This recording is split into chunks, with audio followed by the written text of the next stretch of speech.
It's Connie with SimplySimpleStamping.com. I am so glad that you guys could stop by for a Facebook Live rewind. Last week I did a Facebook Live with about 200 of you. We had a great time creating this greeting card gift box. Guys, this thing is fantastic. It's going to hold about 8 to 10 of your favorite greeting cards. Let me show you how it works. Kind of opens up like a wonderful book. Look at all that. It's really going to hold a lot. Now, let me tell you one quick thing before we get started on the project today. I want you to notice the front cover. The front cover is a greeting card. So if you have a card that you're just crazy about, make that your cover. Anything goes when it comes to the cover. That is just 4 1/4 by 5 1/2. So it is the same size as one of our standard medium-sized greeting cards. So with that in mind, let's go ahead and get started with our Facebook Live. Okay, so we are going to start our project tonight. I'm going to be using crumb cake. Any color is going to work with this one. I have a piece of 8 1/2 by 11 crumb cake. And then I have another piece of crumb cake here. This is 8 1/2 by 3 inches. I'm going to go ahead and start with my scoring that we need to do on the crumb cake. I'm going to bring in my Stampin' Trimmer, and we're going to take the 11-inch side. We're going to put that up here at the top. We are going to score this at 4 3/4 of an inch. And then at 6 1/4 inch. Okay, I'm going to rotate the cardstock around. And I have the 8 1/2 inch side up here at the top. And now I want to score at 1 inch. And we're going to score again at 2 1/2 inches. So what I'm going to do is I'm going to score this at 3/8 of an inch. Oh, if you guys don't like working with those 8s, you're probably not going to like me tonight, because we're going to be doing a lot of those 8s. So there's 3 1/8. And then my next one is 1 7/8. And now what I want to do is I want to flip it around. I want to do that again. Again, that's 3/8 of an inch and 1 7/8. And I did that on both sides, okay? If you wanted to just score down, it's 6 5/8 and 8 1/8. Whew, that's a mouthful. Okay, let's rotate this around. And then I want to score this at 2 1/2 inches. It's time to do some cutting. I'm going to cut off this area right here. Now save this, we're actually going to use it. See this first flap? I just want to have you it's what I call mitering. We're just gonna snip off from the inside to the outside, just a little piece of pie or a little piece of pizza there. Okay. What I did, I went ahead and did this in advance, and I drew those score lines because I knew it would be so hard to see them. So I want to show you, I took this area here and I cut it out. Now, this little square here on the end, we need to cut that guy off. We don't want him. Sorry, you're out of here. And then we can miter here as well. Okay, so we've mitered here. This area by the score, we're going to miter. Now, I just find if you get this little bit of excess bulk out of there, it just goes together better. So we've mitered, and we've mitered. And we've come in, we're going to give all of these score lines a really good crease, okay?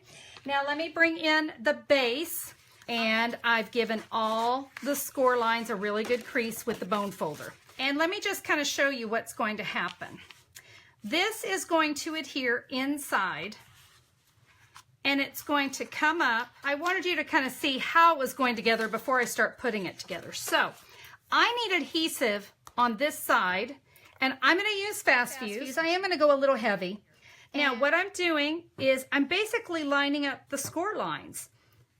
And so I'm just barely above that score line.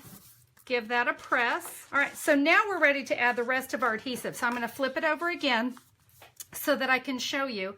We need adhesive here, here, here, and here. And you can use fast fuse or you can use tear and tape. I know a lot of you guys love your tear and tape. Now we're ready to put this box together. So we're going to start with these 2 flaps at the bottom. So I just want to line up those 2 ends. Okay. let's bring this around. We're going to line up the other two ends. Just take it nice and slow, guys. I mean, that's really the key here. Again, I just want to line that up. Happy. Now let's line up this edge. We have the base done. Now we're going to do a little decorating. Fresh Florals Designer Series paper. And guys, this is 5 3/4 by 10 3/4. And let me tell you the score lines, because I know that you can't see them on there. They are 4 5/8 and 6 1/8. And now we're going to come along and we're going to give these that nice hard crease that we need. And so we can just do snail. I am going to go heavy with the snail. I just kind of try to center it up in, I think you guys can see I'm centering it up in the center on those score lines. I don't want to press anything down until I'm really happy with it. And I'm happy with it. Yay! Let's give that a press. Come in with some powder pink. This is our 1/2 inch woven ribbon. I've got 30 inches. We're going to tie this right along the side of the actual box. So I'm going to tie this in a quick bow. At this point, if you would like to take some Scotch tape and stick that down, you are welcome to do that. It's not going to show. We're going to be covering that here in a minute. So now to do the stamping. I pulled out Hello Friend. We're actually going to be using several. We're going to use this wreath. We're going to use the Thinking of My Friend today. And we're going to use this great little latticey thing. So for my cover on my box, I've got a piece of crumb cake. This is just 1/4 of a sheet, 4 1/4 by 5 1/2. You're also going to need a piece of Whisper White that is 3 3/4 by 5 inch. And you can see I have stamped on that. I did that with this wreath. I did that in crumb cake. So I am going to ink up this lattice stamp. Okay, so we're just going to stamp this right here. Let's go ahead and take this. I'm now going to line it up in the punch because I'm going to bring in another punch. And this is the decorative ribbon punch. But there are 2 little tick marks in your punch. That is where you start to do your punching. I'm going to be using the side that I haven't, kind of used up here. And we're going to line it up on that tick mark and give it a punch. We simply line up the images with the images on the punch. But you got to make sure this gets tucked under there. Make sure it's flat against the punch. And that is what we're going to do. We're going to keep going with that with some more of the Designer Series paper. And guys, this piece is cut, what did I cut this to? 2 1/2 by 4 1/2. Now what I want to do is I want to adhere this onto the edge of my Designer Series paper. I've got plenty. What I found easiest was just to take some snail and run it right along the edge of that. And now I can simply come along and line that up. And now a simple snip with my scissors. And this is going to be added. We're going to adhere kind of far over, all right? Because I want plenty of that wreath to show. So I'm just lining it up here at the top and the bottom. I'm going to take this punched image and we're going to add some snail to that one. And it's just going to tuck right in here. In fact, let me give you a great tip. See the little points in the everyday label? The points are going to line up with my Designer Series paper. I stamped Thinking of My Friend today. I did that on Whisper White and I punched it with the 1 1/4 inch punch. And that is just going to go right there.